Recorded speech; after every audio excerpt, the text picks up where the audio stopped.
The fox girl married a human for peace, then watched him protect it. Like a veteran soldier, the fox woman from the stars married a human for unity, then discovered his hidden strength, Snow.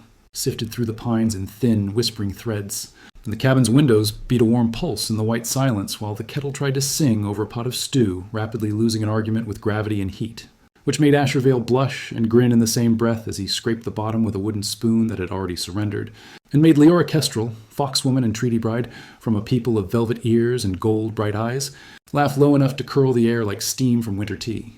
Because peace had a sound, and it lived in their shared mistakes and soft rescues. Not in banners or speeches, just in the easy way he failed without shame and she teased without claws, tail flicking, while the fire accepted every log he fed it, as if warmth were a covenant signed in kindling and patience. And the mountains outside kept their slow heartbeat that Leora had only learned to hear because of this human who woke before dawn, stoked embers to life, brewed tea strong enough to startle even fox senses, then hummed beside her while she brushed her tail and pretended not to smile when he said she was beautiful, in that half-dreaming way he loved so much. She had been War Chief's daughter once, a symbol polished by harsh hands that taught her honor smelled like iron and victory like smoke. And when the peace treaty with the human settlements needed a living bridge to prove faith instead of fear, she was offered with all the pomp of diplomacy and none of the tenderness of choice, expecting suspicion more than sunlight, endurance more than affection, duty more than laughter. Yet she discovered a man who built drying racks the week he saw her herbs tangling on twine, who carved a lopsided fox from cedar shavings and set it beside her pillow with a note calling her forest spirit, who learned her people's words not from obligation, but because surprise is a language that says, I see you without demanding answer, and in those small patterns, morning to dusk, her guarded pulse loosened like frost, releasing its grip on a pane, until she could kneel by the hearth, repairing his torn shirt, humming an old constellation lullaby meant for cubs, and realized she had fallen in love without war drums or witness, only with the quiet relentlessness of gentleness that doesn't ask a price. Asher was not like the warriors who raised her, not a collector of trophies, not a shouter of orders, not a man who flinched from softness, as though tenderness might be a trap he was too clever to step in, but a man whose hands were rough with work rather than wounds, who spread care across a day so evenly that by night the world felt steadier by simple arithmetic. And every kindness added a plank to the floor they walked together, while he read aloud from old sky maps and storm journals as though human history itself were a blanket to tuck around the two of them. And she taught him the vocabulary of snow, how it sings, how it hushes, how it hides, so that in the hush between words they could dream futures that startled them with how fragile they sounded when spoken and how solid they felt when shared. And when she asked if he had ever thought of leaving the mountains, he answered, not unless she stopped stealing blankets. And she elbowed him for the audacity before he said he liked it here where time went soft at the edges and felt like only them and a world too tired to fight back anymore in her tribe. Peace had always been a truce, a breath you hold while counting the steps to the next battle. But Asher treated peace like something sacred and daily. Like bread you need each morning because warmth must be made again and again, and it unsettled her in the way that wisdom often looks like naivete until you see it lift a house onto its foundation. And so she let herself dream one night of small half-fox children with his stubborn chin and her laughing tail, and of songs without smoke in them, and woke to find him chopping wood in a slow, steady rhythm that did not try to prove anything to anyone. And watching him, she understood a second kind of strength, the kind that builds and repairs and knits, not the kind that rends and displays, the kind that chooses to protect without needing to own. And she went outside with a fur thrown over her shoulders to scold him for freezing before breakfast. And he called her more persuasive than his conscience. And she corrected him that she was far better looking than his conscience. And they kissed in air that bit and blessed at once. And when they went back inside the cabin, someone else's gaze slid away behind the tree line. A shadow that didn't belong to cloud or branch inside. The stew surrendered to something edible and the kettle completed its song. And Asher joked that her people surely believed him soft, which made her brush her tail against his side and tell him he was gentle instead of soft. The difference measured in choice and not in weakness. And he added that if danger ever came knocking, he would probably offer it tea. And she told him he absolutely would. And kissed his knuckles because, in her language, that meant keep being exactly this. While the snow thickened outside as if to bury every footprint but their own, and the forest rehearsed secrets in the cold, and neither of them heard the first faint measure of boots at a distance, or the fainter whisper of metal being checked for malice. Because for now there was only laughter and soup and the idea that nothing made of greed could reach so far into a place built from care. And in the morning light, he moved quiet to preserve the way she slept curled like a small flame. and she woke to the smell of coffee and accused him of brewing aromas as alarm clocks. And he pleaded guilty with that crooked smile that disarmed her more completely than any feint she'd seen on a training field care from Asher. Always arrived disguised as ordinary. The way he sanded her favorite chair, smooth to keep her tail from snagging. Built a little ladder and pretended it was for himself. Wrapped furs around window frames to hush winds she didn't like. And never told her how much he loved the doing of it. While she tried to repay him with a fire-bright stew from her people that terrified even the spoon, and he ate a heroic bite and declared it strong with such noble optimism that she laughed until her ears folded, vowing to learn the human way with less flame. And their afternoon turned into a ridiculous kitchen campaign of flour thrown and recipes, surrendered and mock banishments for culinary crimes. And later, when the house dimmed to embers and pages and murmurs, she watched him read and thought, this is what peace looks like. A man who would rather plane wood into a chair than peel land into a grave. And she whispered that she used to think humans were weak for loving negotiation. But now she knew that healing was harder than hurting. And he said peace is just choosing to mend when breaking would be easier. Always until someone threatened what he loved. And he said it so calmly she missed the coil beneath it that promised the line beyond which patience becomes fire tracks, stitched themselves across the ridge in a language not written by deer. And lantern eyes learned their windows. And someone somewhere told a story about fox women fetching high prices, which made those listening begin to believe that a person could be a prize. While inside the cabin, Asher carved a second toy fox, chasing a small human through snow and declared it them, which made Leora laugh so hard that tears turned to sparks in her eyes, and she told him he was ridiculous. And he said ridiculously in love. And she pretended to disagree, but carried the carving with the same care she used for herbs. And that night she slept with her ear against his heart, because its rhythm had learned to answer hers. And he told her no one would ever hurt her here. And she believed him, because there are promises you accept. Not because they are realistic, but because they are necessary for breathing. And the next days slipped by in a rhythm of mending and reading and fences and furs, while winter settled its layered silence across everything, and Asher's eyes drifted a little more often to the window, his movements turning from absent-minded to intentional in ways only a watcher perceives. He found a frayed rope end by the woodpile, too thick for traps and too worn for winter chores, and showed it to Leora, who called it camp debris, because sometimes the truth you can live with is smaller than the truth you suspect. And that night, he left a lantern burning by the window until dawn, because light can be a promise and a warning in the same breath. And the day after they hiked for herbs, and she taught him to read the white for dens and trails, while he marveled that her eyes missed nothing, and she teased that humans walked too loudly and frightened the forest. And hand in hand they found a clearing with clumsy human print that wasn't theirs, and her tail went still the way an arrow stills before flight. And when they returned, he reinforced hinges and checked shutters and oiled the old rifle that slept more as an idea than a tool. And she called him a paranoid farmer, and he smiled. But when she turned away, his hand hovered too long over the weapon, as if memory rose under his skin and asked to be recognized. And that night in bed, when she asked if humans had instincts like foxes, he answered with a joke about weather. And she suggested their instincts required staying in bed all day. And he laughed in relief at the thought, and pulled her close and agreed to always obey the good instincts, even as another kind sharpened in him wordlessly. The forest pressed closer in the way of winters that think they can swallow mountains, and the raiders measured candlelight against distance and greed against caution, marking bark with scratches to keep courage from scattering in the snow, while Asher spent a morning repairing the scarf she liked because the seam had worried itself loose, and he wrapped it around her neck with hands that wanted to be both practical and worshipful at once, saying warm and safe and loved, as though those were not observations but vows. And she told him that such spoiling would look like weakness to her elders, and he answered that courage is heavier when it lifts love instead of lifting a blade. And she believed him more fully than she expected to, because of the way his voice made truth sound like an old road rather than a new theory. And in the nights between storms, his vigilance rose like a tide without raising his voice, a quiet that braced rather than hushed. And when she pressed him, he admitted to old tracks and a knot he couldn't untie with good thoughts alone. And she teased him for worry, and he teased her for trust. And in the middle of their laughter, he pressed his forehead to hers with the small gravity of people who have decided something without words.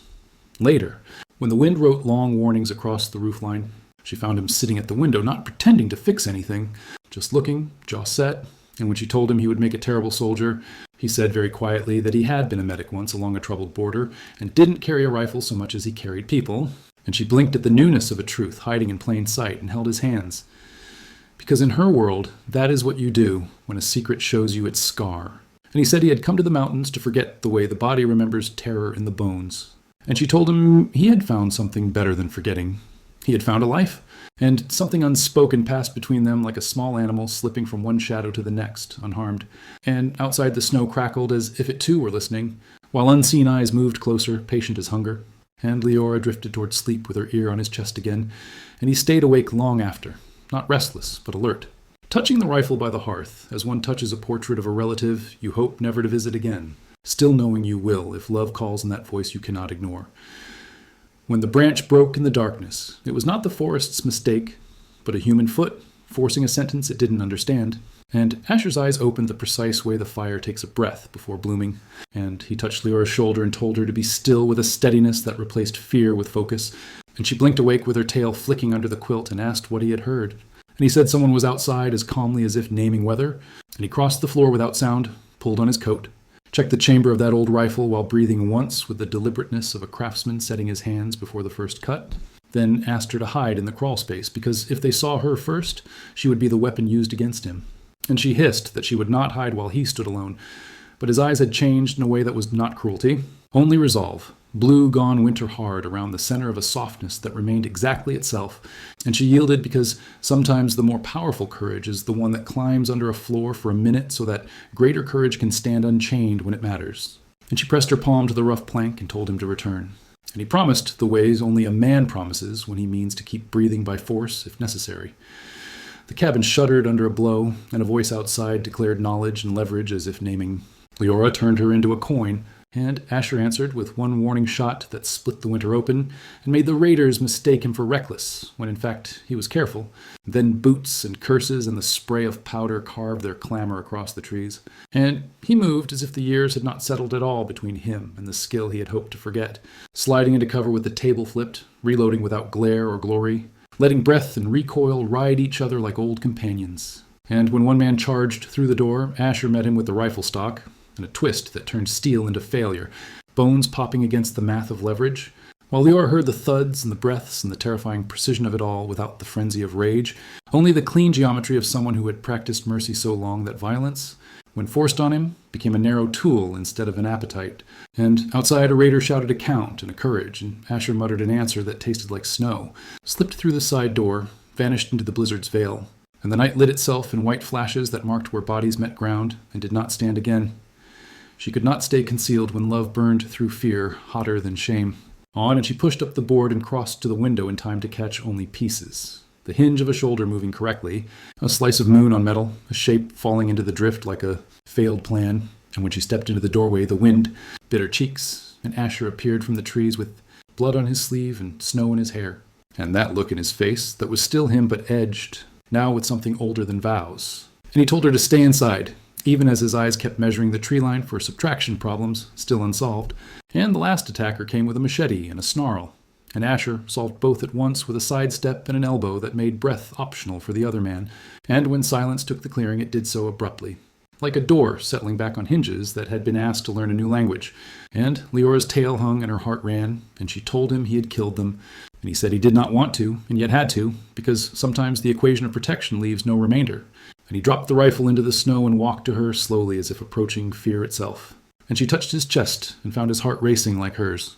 And he laughed a little because adrenaline is foolish that way, and she pressed her ear to him to steady the room inside her head. Dawn came pale and reluctant, color washing the snow in quiet bruises, and the world around the cabin looked like a map of a battle nobody had asked for, with black smears where lanterns had failed and bodies made smaller by stillness. And Asher moved methodically among them, not as a victor, but as a man tidying up a damage he did not celebrate, dragging shapes toward the trees, building a hot pyre with the same hands that had carved fox trinkets and warmed window frames and stitched her cloak badly but lovingly. And Leora stepped out wrapped in his coat and told him to rest, and he said not yet because animals would come if he left it. And she told him he was bleeding, and he called it shallow. And when she came close, she saw his fingers tremble with the restraint of someone putting away a blade he had never wanted to own, and he told her he hadn't known he could still do this. And she told him he hadn't fought to be feared, only to keep breathing beside her. And he flinched at ruthless when she named his movement that. And she softened the word by telling him that when he touched her, he returned to himself with the exactness of a traveler finding true north. And he laughed and didn't, both at once, because relief sometimes cuts both directions. And together they walked back toward warmth, with a silence that felt like honesty rather than emptiness inside. She sat him by the fire and washed the cut on his arm, and he hissed once and apologized as if pain were an inconvenience to others rather than his own. And he said he should be the one caring for her. And she told him he already had, and it was her turn to make whole what she could. And when he finally asked if he had frightened her, she said yes. But not because of the killing, because she had understood how far he would go and that revelation had weight. And he asked if that was terrible, and she said it was the most beautiful thing she had seen, because gentleness that refuses to break when necessary is the only kind that can be trusted. And his hand found hers, and their fingers braided a promise that didn't require ceremony. And smoke curled into the morning as tender as the yesterday that had almost been taken. And the air in the cabin thickened with warmth and something deeper that comes after shock leaves, a density like bread rising. And Leora settled against him to listen to that human heartbeat that did not sound like a soldier's cadence, but like a builder's measure, steady and true. And she told him next time to wake her, and they would stand together. And he said he preferred there never be a next time, and they both knew that hope is not a shield, but it is a lamp you keep lit. Anyway, snow held its breath over the ridge the next morning. A hush so complete even the pines seemed to listen as Leora watched the pale light slide across frost-laced panes and settle like a benediction on the floorboards, where Asher's boots had left damp crescents. And in that stillness, she felt the old world and the new weighing each other without speaking. The alien fox bride within her, measuring the aftertaste of danger against the warm certainty of a human protector who brewed tea as if steam were an everyday shield, while the cabin absorbed their breathing and the river under ice murmured a patient promise that thaw would come. And she understood that peace is not a spell, but a practice. You repeat until it lives in your hands. So she rose quietly, folded his spare shirt, and lit the fire, letting the kindling catch the way trust does when fed attention instead of fear. Asher woke to the soft chorus of flame and the scent of steeping leaves, that humble liturgy they had built together, and he sat up with a wince that made the cut along his arm argue its existence, then smiled because the first thing he saw was Leora's tail curving around her knees like a half-drawn question mark. And the second was the carved fox he had made for her, now standing guard on the mantel as if cedar could take oaths. And he stood only to sit back down at her insistence, the way her ears tipped toward his heartbeat telling him she had counted its rhythm in the night. And when she pressed the mug into his hands and said, "Drink," he did, not out of obedience, but gratitude, because love felt like this now, a sequence of small instructions that turned into shelter without any declaration. They did the quiet work of aftermath with a focus that refused drama, sweeping glass into a tin pail, righting the table, setting a fresh latch in the splintered doorframe while the winter sun climbed its narrow ladder. And Asher kept pausing to check the yard, not from panic, but from habit, reawakened, a vigilance that sat beneath his gentleness like bedrock. And Leora watched him and decided her tribe had never named this particular kind of strength properly, the strength to hold watch without poisoning the air with dread. So she stood next to him when he looked toward the tree line and let her presence be a second sight. And neither said the word safe, because it works best when not spoken too often, and when the light failed they cooked simple food and ate slowly, as if chewing could turn anxiety into fuel rather than fire. At mid-morning, he carried a shovel and a coil of rope toward the grove by the river, telling Leora without flourish that he had work to finish, and she followed because the alliance between her star-born tribe and the human settlements had taught her ceremony, but marriage to Asher had taught her closeness. And by the water he stacked stones with numb fingers, not piling weight but arranging memory, explaining that even raiders should be remembered by something other than harm, and the phrase decent, not heroic, threaded the air between them like thawed mist while she chose flat rocks for balance and tucked them beneath his larger slabs, building markers that looked like small altars to humility. And when they finally stood back, the river made a sound like, "Thank you." Or perhaps that was only what they needed to hear back at the cabin. Leora stopped checking the tree line every hour, relinquishing the habit the way you release a fist and feel blood return, because some proofs are better than evidence, and Asher did not remark on the change, only began whittling fence pickets with a patience that turned wood into boundaries, without turning boundaries into fear. And in the evenings, they sat at the threshold wrapped in one blanket, listening to ice loosen its grip in the ravine and owls pronounce their vowels from the high timber. And she asked him quietly if he regretted what he had done, and he answered no, though regret's cousin, sorrow, sometimes visited like weather.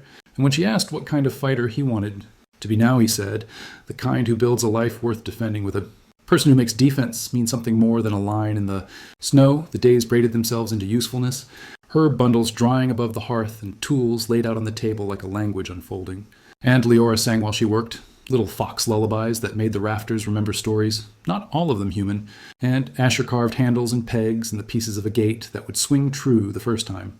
And more often, he simply watched her exist with an attentiveness that felt like prayer, because in his chest, the old field medic had learned a new discipline, one that measured health not by pulse alone but by laughter, and sometimes that watching startled her, not with discomfort but with recognition, because she had been seen before by scouts and saboteurs and hosts of treaty signers.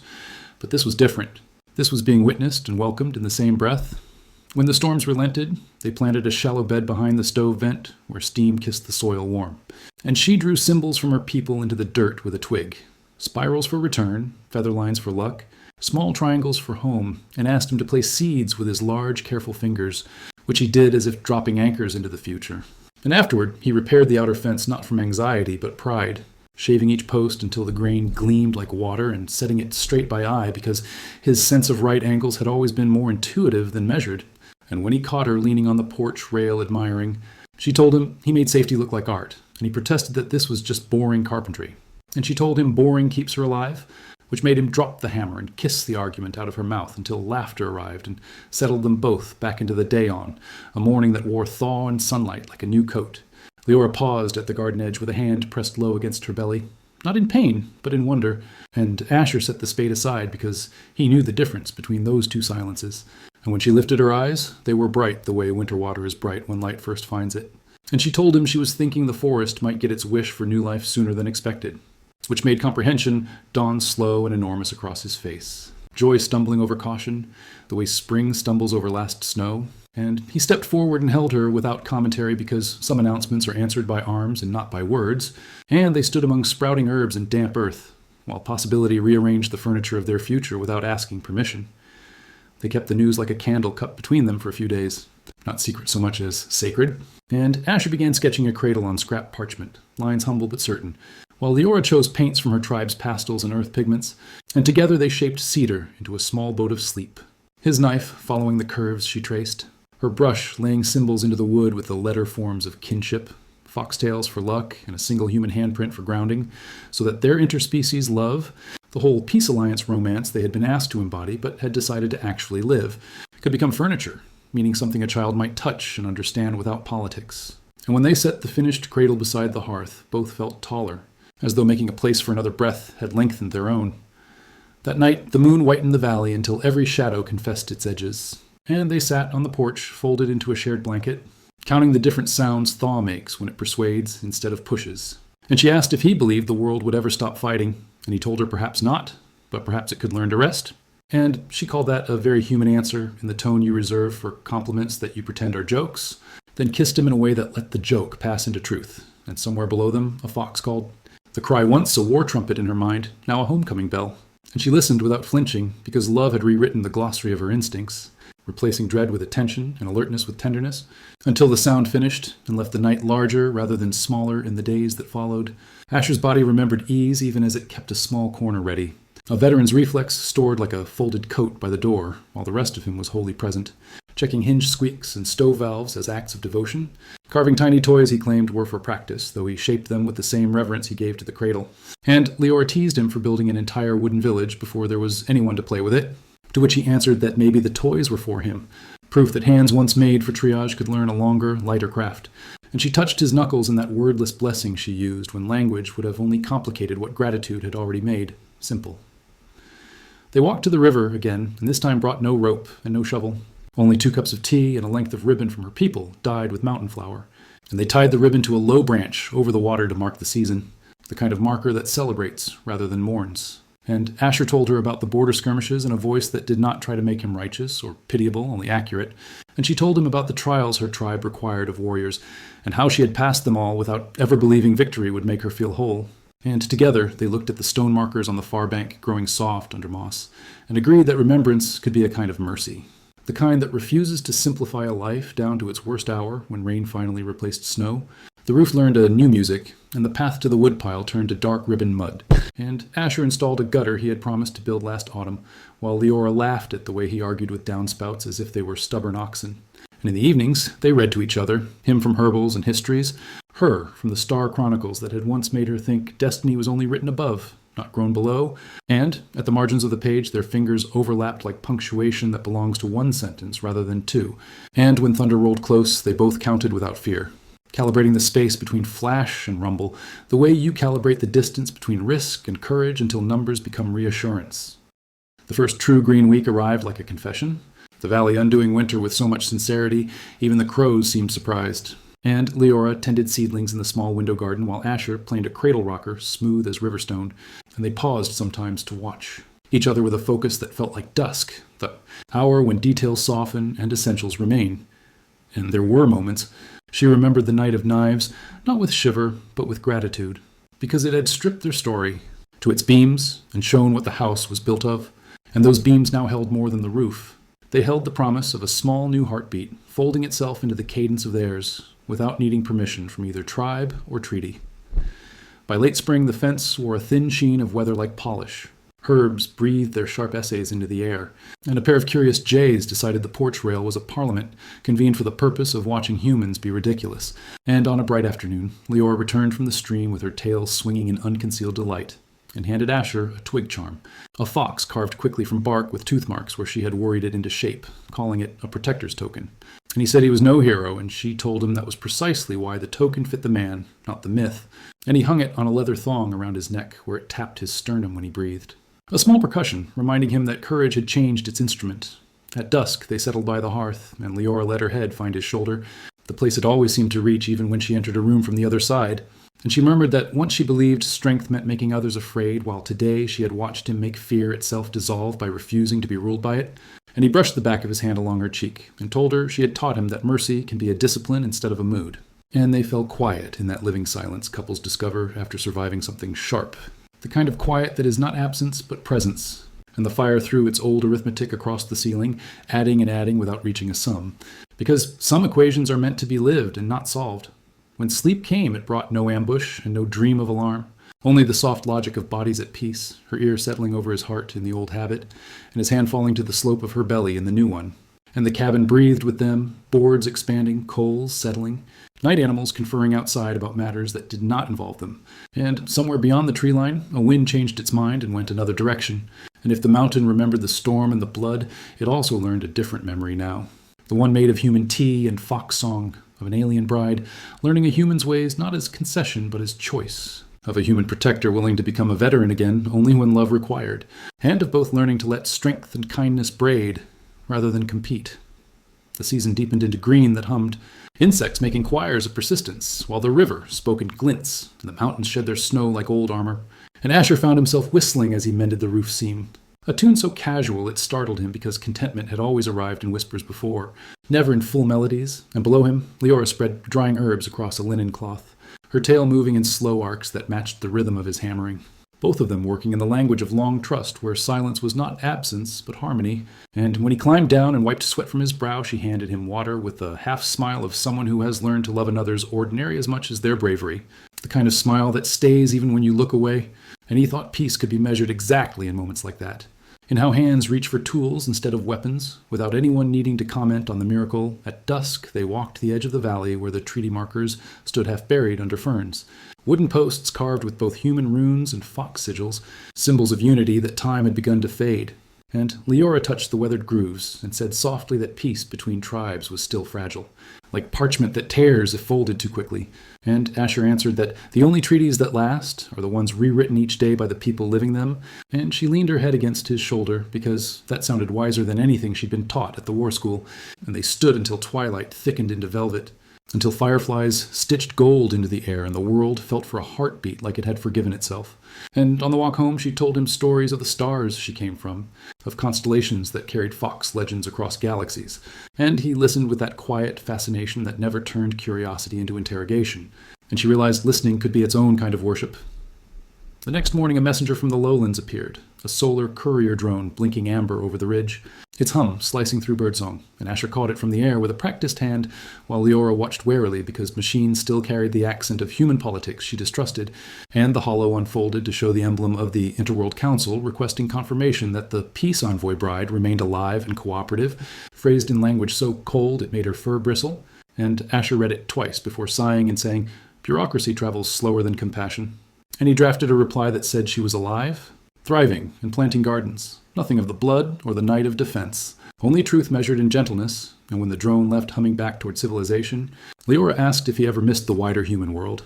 And he told her he missed its libraries but not its noise, its medicines but not its wars, And she believed him because his tone carried the weight of chosen exile, summer ripened into gold heat and thunderheads that built themselves like monuments before collapsing into rain, and their days filled with the sweet labor of tending what they had made.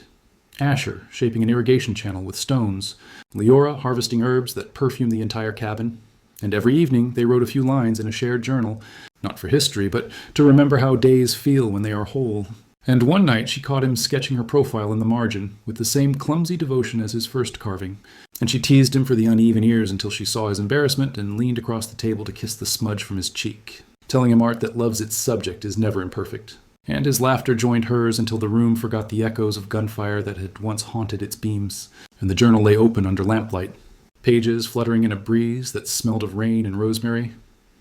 The months slid by as if the universe had finally decided not to interrupt them, and yet the past never vanished. It simply folded itself smaller until certain moments made it unfold again, like the day a distant explosion rolled across the valley from some border skirmish unseen but unmistakable.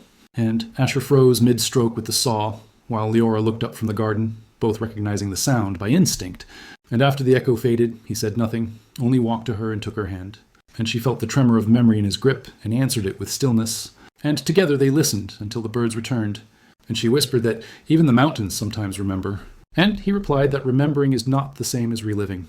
And that night they built the fire higher than usual and told stories from before they met, trading scars for laughter until the air belonged to the present again. When autumn came down from the peaks, it painted the valley in copper and smoke-rose hues, and Leora's belly had rounded into quiet certainty, every step measured not in grace but in balance. And Asher hovered with the gentleness of a tide always returning, building railings, patting corners, inventing excuses to keep her resting while she accused him of turning caution into an art form. And he told her if he'd learned anything from her tribe, it was that protecting life is sacred work. And she countered that he'd learned it from himself long before her people put words to it.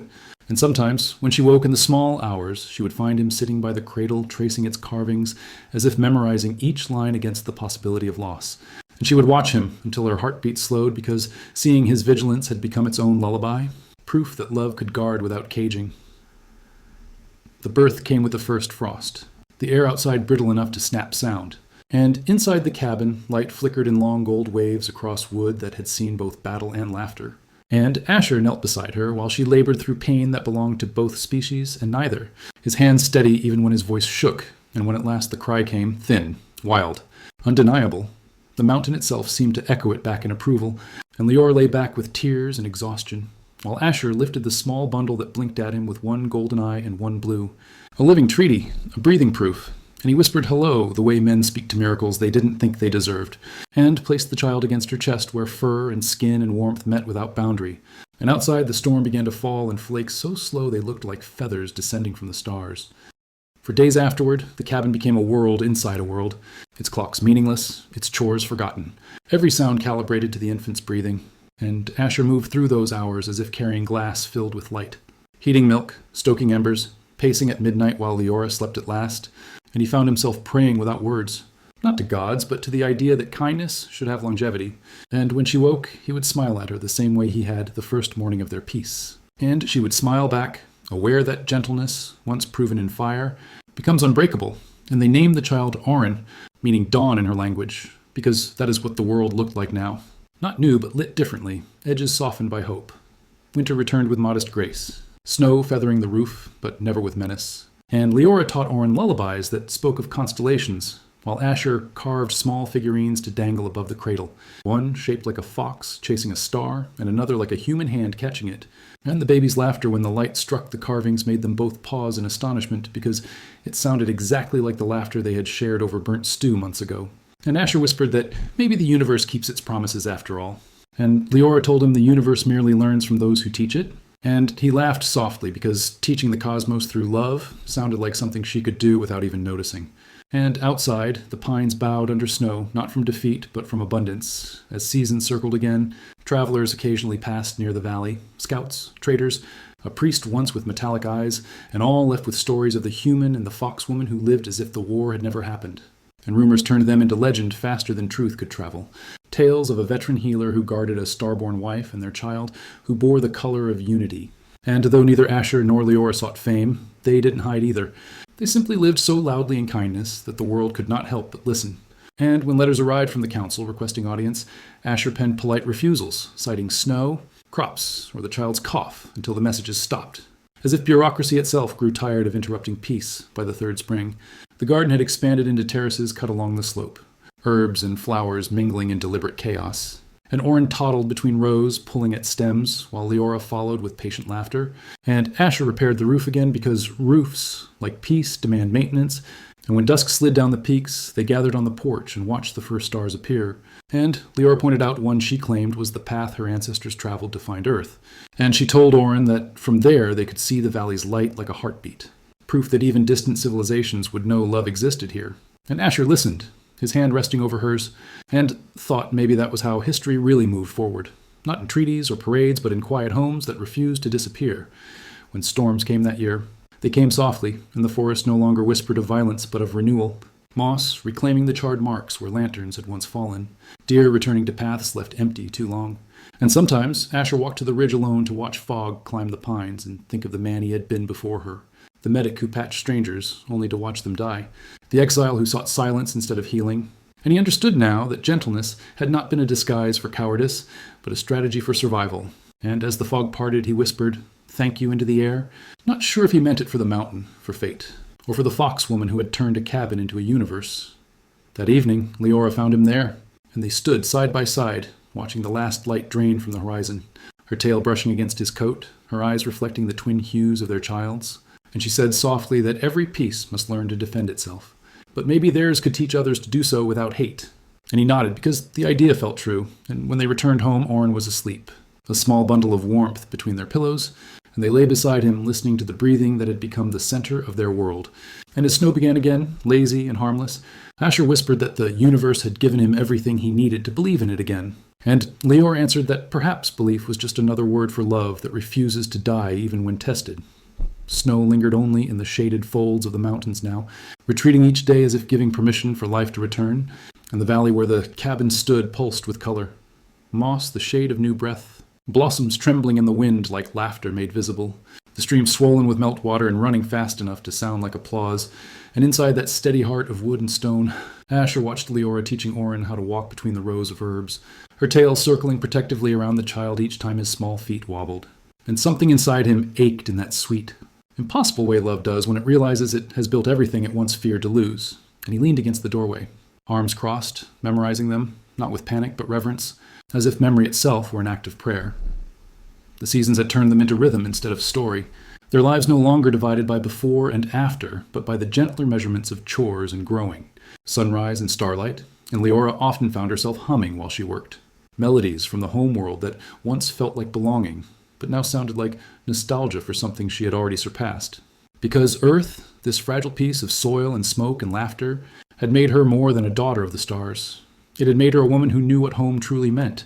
And when she caught Asher watching her, she teased that he looked at her as if she'd stolen his gravity, and he said maybe she had. And they both laughed because it felt good to live in metaphors that didn't end in tragedy. One evening, a storm gathered. Not the kind that carries death, but the grand, theatrical kind that reminds small hearts they live under vast skies. And they stood on the porch while the first drops fell thick as coins, thunder rolling slow and noble down the ridges. And Oren squealed with delight, reaching tiny hands toward the sky, and Asher lifted him high enough to let rain run over both of them, while Leora laughed from the steps, her ears slick with water, tail whipping in silver arcs.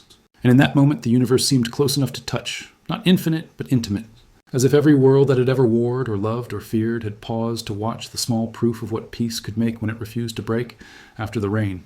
Mist wrapped the trees in slow drifting veils, and the cabin steamed like a living thing breathing out warmth. And Leora wrapped Oren in a blanket and set him near the fire, whispering a blessing in her people's language, words that meant, "May your heart always remember who held it first." And Asher listened even though he didn't understand each syllable, because tone was enough, tone and the way her voice softened on the final line. And when she turned to him, eyes reflecting the firelight, she told him she had sent a signal to the stars, a message to her tribe, letting them know she would not be returning, that her mission had succeeded, but her home had changed. And he nodded slowly, his throat tightening around pride and relief. Because he had never asked her to stay, he had only hoped. That night, they talked long after the fire burned to coals, of what would come next, of the future they were shaping like wet clay under patient hands. And Leora said maybe one day humans and foxkind would walk openly among each other, not as symbols, but as neighbors, And Asher told her it would happen because examples have gravity, and theirs would pull others toward understanding. And she laughed that he made destiny sound like engineering, and he said he preferred building things that last, even ideas. And when the last ember collapsed into ash, they climbed to bed, their son nestled between them. And she whispered that she dreamed of stars that sang of Earth now, of worlds that might envy what they had made. Years folded forward the way paper folds into cranes, creases of time that look delicate but carry flight, and the valley changed around them. The garden spreading farther each year until the herbs gave way to fruit trees, and the cabin earned a new wing built by Asher's steady hands. One room for Oren's growing mischief, another for the tools of a life lived by choice. And travelers came more often. A pair of fox emissaries once, cautious but curious, who bowed to Leora and marveled at the quiet child who laughed without fear. A human scholar who took notes in trembling wonder and promised to carry their story beyond the peaks. And once, near midsummer, an elder of her tribe who had taught her war songs now listened to lullabies and said quietly that peace had made her fiercer than battle. Ever had, Asher grew streaks of silver in his hair, which Leora pretended to count each morning just to annoy him, and he claimed she was cheating because her own auburn never dulled, though the stars in her eyes softened from ember to glow. And they lived through small hardships, harvest blight, fever in the spring, a roof torn by wind, but each became only another verse in the long hymn of endurance they had written together. And through it all the mountain watched, indifferent but generous, keeping their secret like a god who had learned humility. And sometimes, when they sat outside in the evenings, they would see fox shapes flicker at the edge of the forest, spirits or kin come to visit quietly. And Leora would smile and tell Oren his ancestors were checking the garden, when Oren was old enough to run the ridge paths without tripping. Asher taught him how to read the grain of wood, to see where the heart of a tree begins, and Leora taught him to listen to wind and snow, to hear warning and welcome in their tones. And between them they made him something neither world had invented before, a child of strength balanced by empathy, of instinct tamed by reason. And when he asked why the world once fought, Leora told him that sometimes fear pretends to be honor. And Asher added that courage is just fear that has remembered love. And the boy nodded, as if both were the same truth told in different languages. And that was when they knew the future was safe, one winter far later. When the valley was hushed, and their son had gone to trade in the lowlands, Asher stood again by the fire, older, slower, but still carrying that same deliberate grace. And Leora brushed the snow from her cloak as she came in, shaking her tail like a comet shedding ice, and he smiled, saying she still brought the storm in with her. And she answered that he still knew how to make warmth worth returning to. And they sat together, the quiet, companionable, the air thick with the scent of pine resin and old memories. And when she rested her head on his shoulder, he said that if he could live it all again, the treaty, the danger, the fight, he would exactly the same. And she told him softly that she already had in her dreams, and it was always worth it. When he grew sick the next year, it was not sudden but steady, the way mountains surrender to wind over centuries. And Leora cared for him with the same patience he had once given her, every gesture deliberate, every silence meaningful. And he told her he wasn't afraid because nothing they'd built could be unmade by time, and when his final night came, the snow returned, not cruelly but gently, the flakes falling large and slow, drifting through the open window to settle on the quilt by his side. And she held his hand until his breathing faded into the rhythm of the storm. And for a long time afterward, she didn't move, only listened, because the sound of snow against wood was the sound of his voice saying, "Peace." One last time. Spring found her still there, tending the garden, her tail now streaked with silver, her steps unhurried, and Oren returned from the lowlands tall and steady, carrying tools, seeds, and a little book of stories. Humans had begun to tell about the fox woman from the stars who had married a human for unity and stayed for love. And he knelt beside her, showing her the pages illustrated with constellations and carved cabins. And she smiled faintly and said that stories are just seeds thrown to the wind. Some grow, some don't, but all are worth planting. And that evening they lit 2 lanterns, one for his father, one for the life still unfolding, and set them afloat on the stream, watching until they vanished into the dusk like promises too bright to fade. The years after were kind. Travelers came now not as strangers, but pilgrims, leaving offerings of carved wood and wildflowers at the gate. Some swore they heard laughter in the forest, others claimed to glimpse a man's silhouette beside the fox woman at twilight. And Oren, grown and wise, never corrected them. The cabin remained, a heart beating quietly between worlds, its windows still glowing like embers against the snow. And when the stars burned high over the ridge, brighter than ever, Leora would step outside, look up, and whisper a phrase in her old tongue that meant love endures, love teaches, love returns, before turning back to the warmth waiting behind her door. Because even the universe, vast and cold as it is, remembers stories like theirs, the tale of a fox woman from the stars who married a human for unity and found in his heart the fiercest, gentlest strength of all, and carries that memory glowing through every world, still learning how to make peace from fire.